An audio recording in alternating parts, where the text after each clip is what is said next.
그때 전략사령부는 한 가지 묘수를 두게 됩니다. 핵미사일을 발사하기 위해서는 무조건 거쳐야 하는 과정이 하나 있는데 그게 바로 조선노동당의 승인이었습니다. 현재는 김정은이 없어서 김여정과 북한 최고사령부 두 곳에서 승인할 경우 핵미사일이 발사됩니다. 다시 말해 두 곳 중 한 곳만 무력화되어도 핵미사일은 발사되지 않는다는 것입니다. 국군은 새 조선에서 보내온 정보들을 다시 분석하면서 북한 내각이 어디에 숨어 있는지를 모두 파악하는 데 성공했습니다. 미국에서 누군가 보내온 정보랑도 일치했죠. 그렇게 국군은 북한 수뇌부 자체를 전부 다 날려버리는 계획을 세우게 됩니다. 핵미사일이 날아오는 것을 막기 위해서 말이죠. 전략사령부에서는 이날을 위해 열심히 준비했다면서 믿고 맡겨도 된다고 발언하게 됩니다. 그리고 이곳 벙커내는 금방 숙연해졌습니다. 마치 역사의 판단을 기다리는 것처럼 말이죠.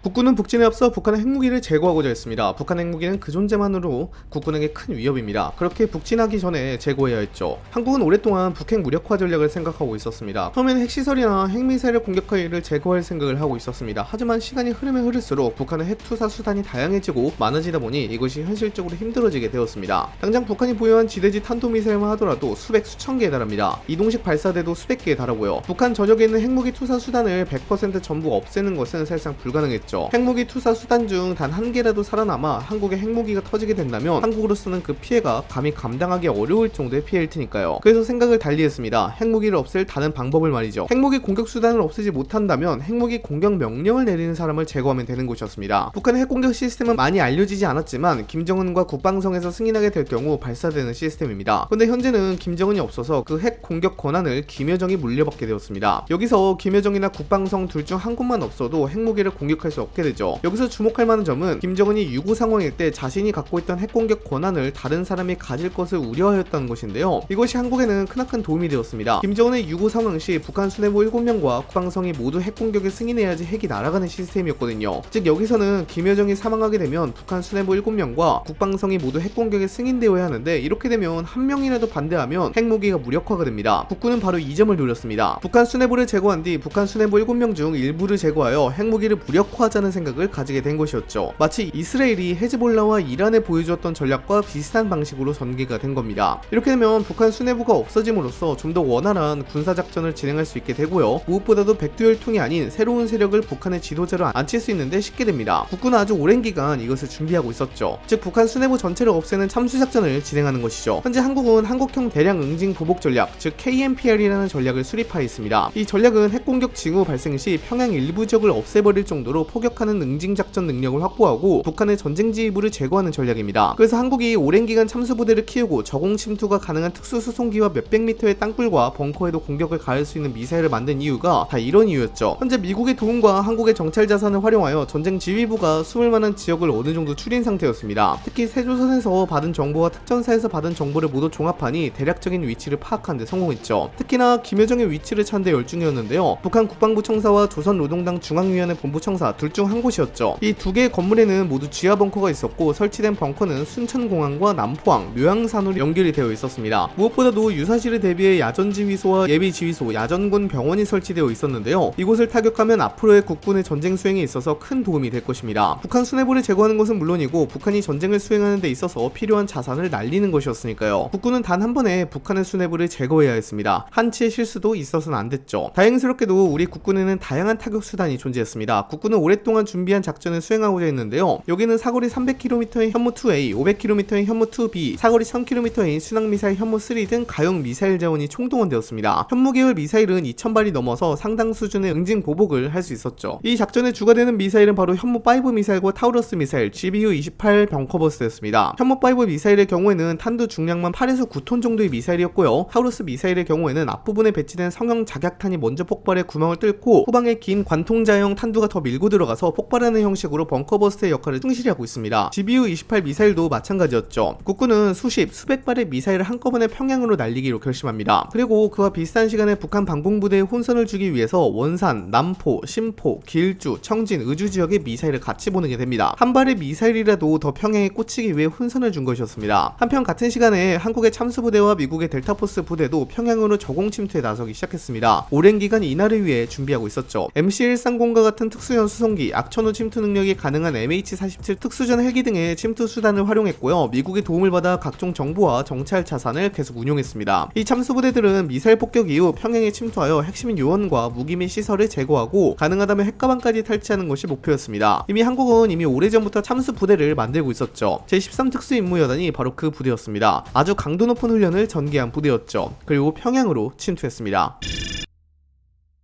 하늘이 한국이라도 돕는지 기상 상황은 꽤 좋았습니다. 악천후가 없어서 수송기를 통해서 평양에 갈 수 있었죠. 한국은 북한에 대한 전방위적인 전자전을 펼치면서 방공망 무력화를 기하기 시작했습니다. 이때 우방국들도 돕기 시작했는데요. 미국과 영국, 호주, 캐나다, 일본도 합세하여 북한의 방공망을 무력화하고자 했습니다. 국가안보실 주재로 북핵 무력화 전략을 펼치게 되었죠. 작전명은 자유의 방패였습니다. 그리고 대포권 1으로 발령함과 동시에 자유의 방패 작전이 전개되었습니다. 전략사령부가 가지고 있던 수백 발의 미사일이 북한군 최고사령부, 핵무기 개발시설과 저장시설, 발사기지, 이동식 발사대, 항공기지와 잠수함기지에 꽂히기 시작했습니다. 그중 평양에는 70%에 달하는 미사일이 날아가기 시작했는데요. 그 위치는 앞서 설명해드린 북한 국방부 청사와 조선노동당 중앙위원회 본부 청사였습니다. 이 두 곳에 미친듯이 미사일이 날아가기 시작했죠. 북한과 한국 간의 전쟁이 본격적으로 시작되는 순간이었습니다.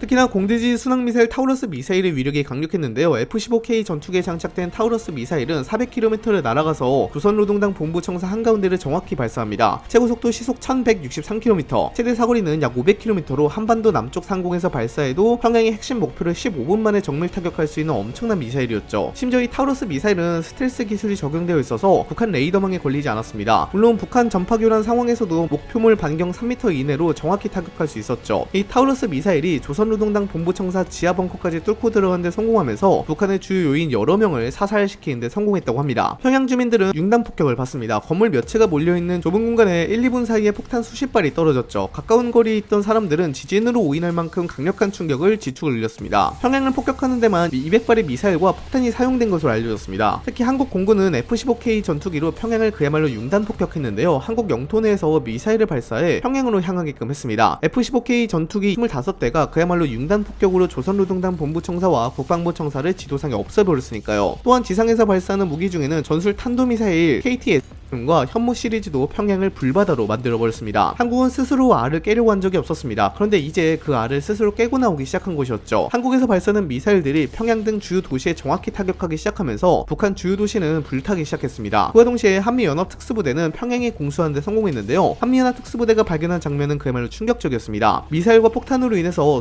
수백의 사람들이 사망한 것이 보였거든요. 어쨌든 특수부대는 할 일을 해야 했습니다. 이들은 국방부 청사와 조선노동당 본부 청사에 각각 투입되어 김여정과 주요 수뇌부를 암살하고자 했습니다. 차가운 방공기가 자욱한 가운데 공수에 성공한 특수부대들은 천천히 국방부 청사와 조선노동당 본부 청사로 향했습니다. 암흑 속에서도 그들은 군인 특유의 신중한 기동을 유지한 채 숨죽이고 있었죠. 고요 속에서 작은 속삭임이 이어졌고 작전 개시 신호가 전해졌습니다. 이들은 열화상 스코프를 통해 감시 초소를 확인했습니다. 하지만 이미 폭격을 맞은 이후인지라 혼란 그 자체였죠. 이들은 초소에 도달하자마자 잠잠히 기지 주변에 배치된 적의 CCTV와 감지 장치를 무력화시켰습니다. 그리고 적들을 하나둘 사살했죠. 순식간에 초소를 장악하였죠. 그리고 조선노동당 본부청사와 국방부 청사로 들어가게 되었습니다. 이들은 고도로 훈련된 손놀림으로 잠시 숨을 고르고 순식간에 경비병들을 제거해 나갔습니다. 사실 소음기도 쓸 필요가 없었습니다. 폭격을 맞은 이후인지라 곳곳에서 아우성이 펼쳐지고 있었고 건물 무너지는 소리와 화재 소리로 너무 시끄러웠거든요. 그 사이에 한미연합 특수부대는 평양 내부로 은밀히 들어가게 되었습니다. 그리고 지하벙커 안으로 들어간 데 성공했죠. 그리고 놀라운 광경을 보게 됩니다. 김여정이 사망한 것이 확인된 것이었죠. 한미연합 특수부대는 김여정 사망을 확인하기 위해 사진을 찍어두었습니다. 단 미사일 한 발로 인해서 북한 수뇌부 13명을 순식간에 죽인 것이었습니다. 한미연합 특수부대는 운이 좋게도 핵가방도 탈취할 수 있었습니다. 그런데 부대원들은 흥분하지도 않은 것 같았습니다. 차분하게 움직였죠. 순식간에 임무를 완수한 특수부대원들은 특수전 헬기인 MH-47 특수전 헬기가 도착한 곳에 빠르게 이동하여 임무를 끝내게 됩니다. 완벽한 성공이었습니다. 북한의 주요 지휘부가 공습 단 한 번으로 거의 몰살되었습니다. 물론 미국의 도움이 컸습니다. 미국이 정보자산, 감시자산, 정찰자산을 지원해주지 않았다면 불가능했던 일이었죠. 북한 주요 지휘부의 회의가 열리는 장소와 시간을 정확히 파악한 덕분에 가능한 일이었습니다. 이에 따라 김여정이 사망하였고요. 국방상 노광철, 하얀전상, 보위국장, 미사일 총국장, 공군사령관, 전략군사령관 등 주요 지휘자들이 모두 몰살되었습니다. 이에 따라 북한군은 일시적으로 지휘체계가 무너지게 되었죠. 사실 북한을 이끄는 지도자도 없어졌기에 이 지휘체계를 다시 일으킬 사람도 없어지게 되었습니다. 이대로 핵이 잠시 무력화된 사이에 이동식 발사대 등 북한의 핵투발 수단들을 하나하나 제거해 나가면 북핵 위협으로부터 완전히 해방된 것이었죠. 평양 공격이 성공적으로 이루어진 사이 같이 공격이 공격이 진행되었던 지역도 큰 성공을 거두었습니다. 남포, 원산, 길주, 청진 등 이곳에 있는 북한군이 큰 피해를 보게 되었습니다. 한국군도 자신이 가지고 있던 화력이 이 정도로 센지 몰랐죠. 엄청난 화력이었습니다. 하지만 예상치 못한 상황이 발생하기도 했습니다. 확인이 안 된 일부 이동식 발사대가 가동하려고 시도하는 것이 미국 정찰 자산에 포착됐기 때문입니다. 한국은 북한이 대전을 향해 탄도미사일을 발사하려는 것을 보고 요격 준비를 하게 됩니다. 미사일로 태를 제거하려고 했지만 늦어서 탄도탄을 요격하려고 했죠. LSAM 요격 미사일을 통해서 북한 미사일을 겨우 요격하는 데 성공했습니다. 한국이 북한에 대해 무차별적으로 공습을 가하고 있다 보니까 북한은 한국에 대한 미사일 공격 능력을 잃은 것처럼 보였습니다.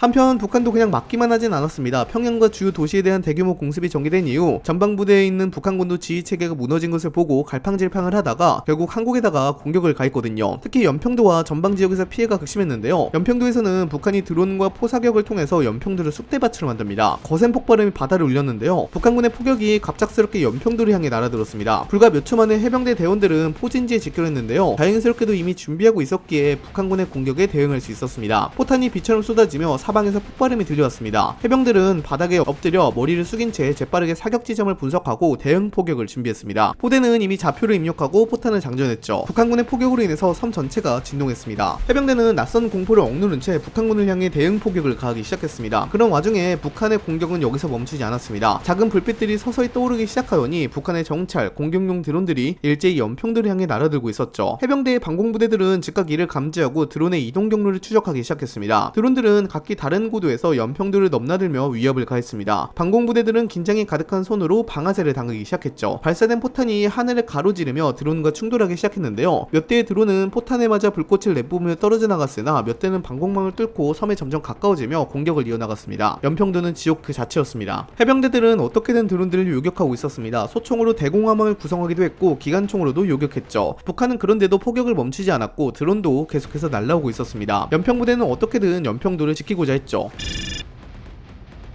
이 와중에 한국군이 북진할 것으로 파악되자 중국군은 한개 사단을 더 북한 내에 투입하게 됩니다. 중국은 절대로 한반도를 포기할 수 없었습니다. 북한이 무너지면 서태평양에서 미국이 완전히 중국을 포위할 것으로 생각했거든요. 중국은 PMC에 지시하여 병력을 2배로 늘리라 지시하였고 한국군의 움직임을 경계했습니다. 그리고 만리장성 작전을 하라고 지시하게 되죠. 한국이 북진하게 되면 반드시 개입하라고 말이죠. 이미 중국군 일부 증원부대는 한반도로 들어가고 있었습니다. 그러면서 중국은 북한 내 PMC에 알려서 한국군의 진격을 최대한 늦추라고 명령했죠. 북한은 지속적으로 연결도로 와 철길을 끊고 요새화 공사를 2024년부터 진행하고 있었습니다. DMZ 일대를 요새하고 있었죠. 한국은 초기에 이러한 행동에 대해서 북한이 적대적 두국가론을 담은 헌법을 개정하여 이것 때문에 이러한 행동을 한 것으로 추측하고 있었는데요. 사실 중국이 지시한 것으로 밝혀졌습니다. 북한은 DMZ 내 대전차 장애물 설치와 지뢰 매설을 지속적으로 하면서 국군이 어떻게 북진하는 속도를 늦추고자 했습니다. 이에 따라서 국군이 북진하는 데 있어서 큰 어려움이 생기곤 했는데요. 이 장애물부터 없애야 했습니다.